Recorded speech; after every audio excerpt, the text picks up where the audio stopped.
it's kind of a long story. I'll try to boil it down.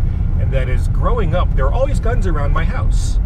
They were always there. My dad always hunted. My older brothers always hunted.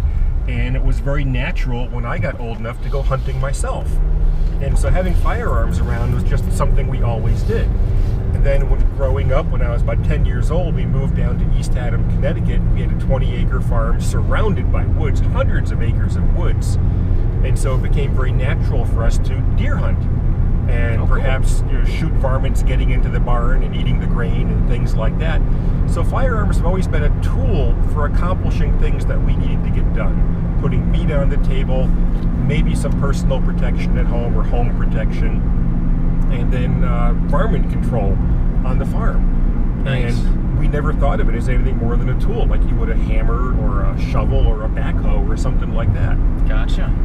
I went to school, went to college in Springfield area, and it became very apparent very quickly that Massachusetts was anti-gun. And so I got involved just talking to people and writing letters to congressmen. Check this out. Writing letters to congressmen at 12 years old. At 12? 12 years old, God. I'm writing letters to my representatives in Connecticut, getting into arguments with them on gun control.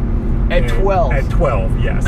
I was a real nerd, man, let me tell you. Oh my God. Super Dude, I didn't even know who my congressman was at 12. Yeah, so I got into a conversation, Chris Dodd, Toby Moffett, those people. Wow. And I think it was Toby Moffett I was engaged in a rather heated exchange with. And he was citing a bunch of stuff that I just flat out didn't believe because of my experience with firearms. So I said, I don't believe what you're telling me. I want to see the research that you're quoting. Yeah. And about 3 weeks later, I had this book about 8 inches thick arrive at my house, addressed to me. Wow. And at 12 years old, Charlie, I read it. Unbelievable. And I wrote my congressman back telling him why he was wrong, and I cited to page and paragraph in From the his report, book. From his book, telling him why he was wrong. That's kick-ass. Man, when I was 12, I just wanted to get mail. So I would go through catalogs, and if somebody had an 800 number and they'd send you a free catalog, I'd call them up and say, here's my name and address, send it to me. I just wanted to get mail, let alone, deal with congressmen. Holy moly.